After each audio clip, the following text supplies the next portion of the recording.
j'essaie d'être peps. It's so bad. Good morning friends, j'espère que vous allez bien. Ce matin, j'avais un coup de nostalgie pour l'ancienne YouTube. Je me suis dit, on va se maquiller ensemble en utilisant les produits qui étaient super populaires à l'ancienne. Il y avait un blog en particulier qui s'appelait Mascara. Ça existe toujours, mais maintenant, elle a toute une entreprise de maquillage. Oh no, I did it wrong. J'ai mal fait la technique. Mais en gros, tu mets du concealer en couleur plus claire, là tu en as besoin. Et ensuite, tu viens avec ton bronzer. Tu mets là où tu veux être bronzé. Et tu vas tout estomper en même temps. Waouh, ils sont pas du tout dans le même endroit. Ça va être cute. Oh non. C'est plus proche, hein. Je viens que tout le monde recommandait ce concealer. C'est parce que il est méga facile à estomper. Donc même si vous êtes débutant ou vous êtes super pas doué avec le maquillage, vous pouvez avoir un résultat naturel, ça ferait pas trop un effet pâteux. Et l'idée étant que si vous faites ça, cette technique-là, vous n'aurez pas besoin de porter un fond de teint. Et je le faisais souvent quand j'étais plus jeune, on va tester voir si sur ma peau de la trentaine, si ça fait le même effet. En continuant avec les produits un peu à l'ancienne, on a le rouge Velvet. Celui-là, c'est Honey Mood numéro 16. C'est censé être pour les lèvres, mais moi je l'utilise pour mes joues. Et pour les lèvres, parce que comme ça, j'ai un look un peu cohésif. Mais je me souviens quand ça, c'était toute la rage. Toutes les filles, surtout les anglaises, elles parlaient que de ça pendant des mois. Moi, je pense pour le teint, ça va, hein, même sans le fond de teint. Et en ce moment, j'ai des cernes qui se voient de la lune. Donc, j'ai l'air super fatiguée parce que c'est le cas. Les années 2000, on va dire 10 jusqu'à 2016 sur YouTube, ça me manque. Parce que j'ai l'impression que les partages niveau maquillage et tout ça, c'était tellement sincère. C'était fun d'entendre quand un nouveau produit allait sortir, quand il y avait genre le blush ou le bronzer de l'été que tout le monde voulait porter. C'était tellement innocent à l'époque, ça l'était pas. C'était pas vraiment innocent, mais c'était différent. Maintenant, les marques, ils sortent les nouvelles collections. J'ai l'impression tous les mois, mais c'est genre toutes les marques, tous les mois, il y a une nouvelle collection. Et du coup, on a perdu cet effet de produit phare que tout le monde recherche, que tout le monde veut. Ça arrive encore un peu, mais pas trop. The Falsies. Ok, j'adore les mascaras Maybelline en règle générale. Mais les cils sensationnels, waterproof, la version en France, était genre mon produit phare de tout le temps.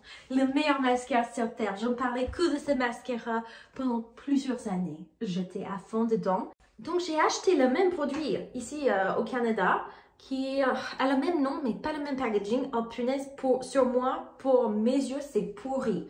J'utilise du waterproof parce qu'en fait, j'ai des yeux que tout le mascara tombe à chaque fois de mes yeux. C'est un peu catastrophique. Je finis avec zéro mascara sur mes cils et plein celui-là ici, c'est pas joli. Et la version américaine ou nord-américaine, on va dire, il est trop nul pour le cil sensationnel. Ils partent mais dans les petits paquets qui tombent. Super moche sur moi. Ça fait un effet joli pendant genre 1 heure et puis ça part. Ça colle pas du tout. J'étais dégoûtée. Ok. Ce mascara, il est pas trop mal, le Falsies. Je me souviens, c'était Tanya Burke qui en parlait tout le temps. Et le pièce à filmer est complètement désastre. C'est très bien. Oh my gosh, je prépare à filmer la pièce. Et en fait, sans déplacer quoi que ce soit, on dirait que c'est plutôt propre. Mais vous avez vu, pour le moment, j'ai rien déplacé sauf ça. Dans la chambre. En fait, je pourrais filmer comme si rien n'était, mais on va quand même ranger un peu parce que sinon, ça va être une catastrophe. Mais je viens de mettre l'écran pour voir si la lumière était bon. Et tada! Vous avez aucune idée qu'il y a des gros sachets de partout.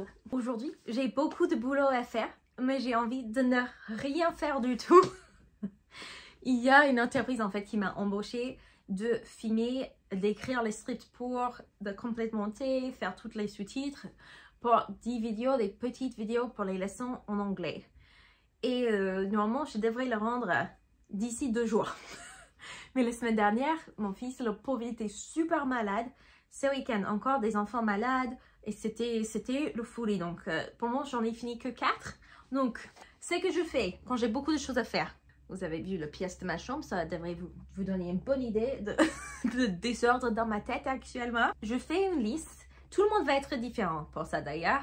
Ce que j'apprends le plus en plus avec l'âge, c'est qu'on a tous les cerveaux qui fonctionnent un peu différemment. C'est pas grave, mais ça fait que ce qui va marcher pour une personne va peut-être pas marcher pour vous. Par exemple, il y a le système des blocs où les gens ils parlent.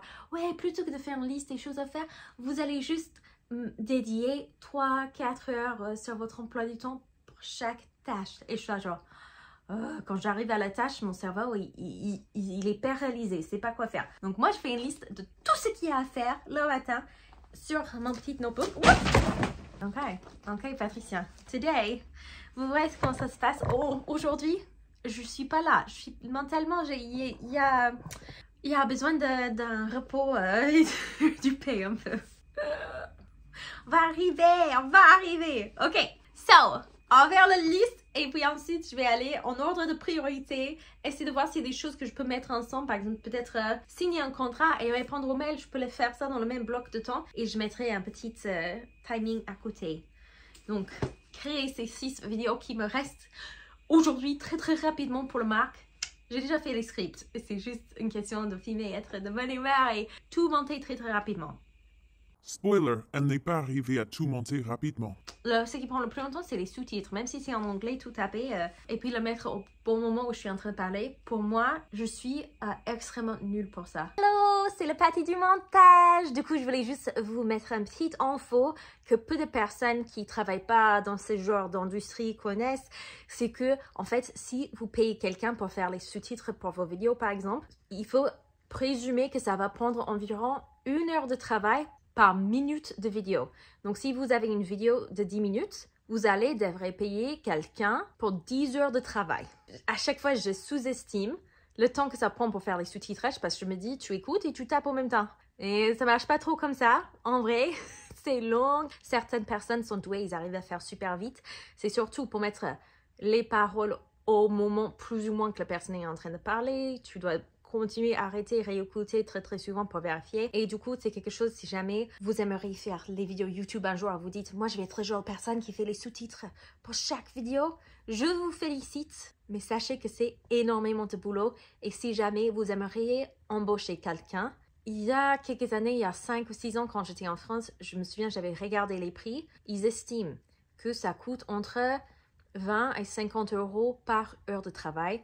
Donc, si vous avez une vidéo de 10 minutes et vous aimeriez des sous-titres pour ça, il faut estimer entre 200 et 500 euros pour la vidéo. Et ça, c'est pour les personnes, des traducteurs un peu débutants. Parce qu'après, quand les personnes ont plus d'expérience, ça augmente. Je voulais juste partager vite fait parce que je trouve qu'il y a certains boulots où si on ne connaît pas vraiment le travail que ça nécessite derrière, on peut présumer que c'est rapide, super facile. Pourquoi les gens ils font pas comme ça. Et c'est quelque chose où, franchement, moi, personnellement, j'ai vachement sous-estimé le travail qui était nécessaire derrière tout ça. Oh mince, je pense que vous entendez le vacuum, l'aspirateur qui tourne. Sinon, je voulais vous montrer. Là, du coup, vous voyez? Oh my gosh, come on. Putain, je vais juste vous montrer vite fait. Vous voyez les cadeaux? Mon astuce pour cette année, c'est pour les emballages de papier cadeau. C'est un gaspillage d'argent, surtout avec l'inflation. Ça, c'est la première chose cette année. Même avant que je savais que l'inflation allait être comme ça, je me suis dit, Patricia, j'ai plus jamais envie d'acheter du papier cadeau. C'est pas, la plupart sont pas recyclables et ceux qui sont recyclables sont 3 fois le prix. Donc, pour quelque chose qui vont détruire tout de suite, non merci, j'ai autre chose à faire. Mais du coup, presque tous ces sacs, presque tous, sont des sacs qui étaient genre les sacs qu'ils ont reçus pour les cadeaux l'année dernière ou les cadeaux d'anniversaire. On les garde, on les réutilise. C'est génial, ça m'économise beaucoup d'argent. J'en ai eu besoin d'acheter que 2 sachets cette année. Et sinon, pour les petits cadeaux qui vont dans leurs chaussettes de Noël, les bas de Noël, on utilise un papier cadeau un peu pourri que j'avais trouvé dans le garage quand on déménageait et aussi les newspapers, les journaux et tout ça. Je marque que j'ai pas envie de flyers, de prospectus, des journaux et tout ça. J'ai juste, on n'a pas l'utilisé, tout est sur internet. Mais malheureusement, on me les envoie quand même. C'est tous les semaines à ma porte. Donc je les garde et maintenant, c'est du papier cadeau. Et les enfants, honnêtement, ils s'en fichent. Ils s'en fichent. Et puis on a des rubans qui sont très jolis. On peut faire un joli nœud de Noël. Le nœud, ça se détruit pas, c'est un ruban qui est en tissu, donc on le réutilise l'année après. Et bam! Honnêtement, c'est juste pour que les enfants, ils aient le plaisir d'ouvrir quelque chose. Et j'ai pas besoin de dépenser plus. Hein? J'avais filmé une vidéo pour vous cet été sur toutes mes astuces pour comment économiser avec l'inflation et tout ça. Et j'avais vraiment des super bonnes astuces. Mais je l'ai filmé quand j'étais malade, en août. Et j'étais sûre, au moment où je l'ai filmé, que j'avais fait tellement un bon job avec mon maquillage, que j'avais fait tellement l'effort d'être peps et tout, que personne allait capter que j'étais malade au moment où je l'ai filmé. Non, les amis, c'est catastrophique. C'est catastrophique, c'est tellement embarrassant. Oh, j'ai essayé plusieurs fois de le monter, d'essayer de monter d'une manière où je coupe pas mal pour que vous ne voyez pas que je suis malade. Mais je suis comme ça. Et je transpire parce qu'il fait chaud dans la maison. J'essaie d'être peps. It's so bad. C'est tellement mal. J'ai essayé depuis septembre. J'essaie de sauver le footage, tout ce que j'ai filmé parce qu'il y a eu des bonnes astuces quand même. Et puis là, j'ai dû effacer cette semaine. J'ai dit non, c'est bon. C'est catastrophique. Aussi, petite mise à jour excessive. Heureuse. Sur les jouets d'occasion. Si vous avez Once Upon a Child et vous êtes aux États-Unis, au Canada, regardez bien si vous en avez à côté chez vous. Je regrette de ne pas être allée dans ce magasin plus tôt. Ça m'aurait changé complètement mon portefeuille, mon budget et tout ça, punaise. Mais les jouets là, je vous jure, je compte presque plus jamais acheter des jouets neufs, quoi. Je vais y aller, je pense une fois par mois pendant l'année. Bref, je suis juste ravie. Malheureusement, je peux pas vous montrer. J'ai trouvé un gros pot de dinosaures avec les arbres de l'époque et tout ça pour qu'ils puissent avoir tout un petit monde de jouets pour dinosaures. Mais je l'ai déjà emballé parce que le coquin, il sait très bien comment entrer dans ma chambre quand je suis pas là. Donc, il fallait qu'on cache tous ses jouets à lui. Par contre, pour ma fille, je m'étais dit que c'était fini. On avait déjà tous les cadeaux nécessaires pour elle. Mais je n'ai pas pu m'empêcher. J'ai complètement craqué. Regardez ce que j'ai trouvé pour 15 $. On a cet avion LOL qui, en temps normal, quand c'est hors promo et tout ça, 150 $. Ok? Donc, 150, plutôt que payer ça, j'ai payé 15. Je l'ai vu, mais c'était pas juste l'avion, parce que j'aurais pas pris que l'avion. Il y a tous les accessoires qui étaient là de base, qui sont vendus avec l'avion. L'avion est presque dans un état de neuf, il faut juste que je dépoussière un peu. Mais c'est également rempli d'accessoires. Rempli d'accessoires, sachant que ces punaises de poupées là, les poupées LOL, ça coûte le pot des fesses. Je trouve, pour ce que c'est, parfois vous avez genre une toute petite poupée. 40 balles! On comprend pas le délire. Mais ma fille les adore, elle les aime trop. Et c'était sûr et certain que j'allais pas lui acheter cet avion qu'on avait mis sur sa liste cette année. 150 $ pour ça, non merci. Mais 15 $, j'étais obligée. J'étais obligée, les amis. Good morning. Il est tôt le matin, je suis pas prête à filmer, mais j'ai reçu un colis de l'appartement de frère. Je sais pas du tout ce que c'est, je m'attendais pas. Oh non! C'est un cadeau pour mon mari. Oh my gosh. Ok. Alors, mon frère vient de m'envoyer des messages pour dire que je devrais l'emballer et le mettre sous le sapin. C'est son cadeau de Noël. Barney, je vous dis, il est tranquille, il est super heureux. Et dès que je commence à filmer, ça pleure, ça pleure. What is the matter, Barney? What do you need? Do you need attention? Tu dis bonjour à tout le monde? Bah oui, oh bah oui, oh bah oui, beaucoup d'attention, punaise. Bref, mon chéri, il adore les Cheetos, mais ça me ressemble comme un énorme container pour deux sacs de Cheetos. Punaise. Tadam! J'étais toute prête à vous filmer plein de choses, et puis j'ai vu que dehors, il a arrêté de pleuvoir. Le petit bonhomme, il n'a pas encore fait son promenade aujourd'hui parce que il y avait trop de pluie. On va en profiter maintenant. Je vais juste vous montrer mes nouvelles bottes qui sont pas vraiment nouvelles. Normalement, cette marque de bottes, ça coûte environ 200 $ par botte. Pas par botte, par paire de bottes. Plutôt. Ils sont reconnus pour être parmi les meilleures marques au Canada. Tous les Canadiens m'ont dit, ouais, il faut acheter des Sorel. Barney, can you sit? Tu fais beaucoup de bruit, Barney. Sit, Barney. Stay. Tu dis bonjour. Regarde, il est sage. Par contre, il connaît un mot en français. Ready? Coucher. Good boy. Good boy. Bref, ces bottes-là, ça coûte tellement cher, 200 $. J'en avais pas, mais mes bottes l'année dernière, j'en avais pris à Walmart. Et j'en ai payé quand même entre 40 et 60 $. J'oublie le montant exact. Mais pour moi, ça fait beaucoup. Et c'était complètement mort cette année. Genre, il y avait des trous en bas. Je pouvais sentir toutes les cailloux et toute l'eau entrer dans mes pieds. C'était plus possible de les porter, en fait. Complètement importable. Du coup, j'en ai acheté ceux-là d'un magasin d'occasion.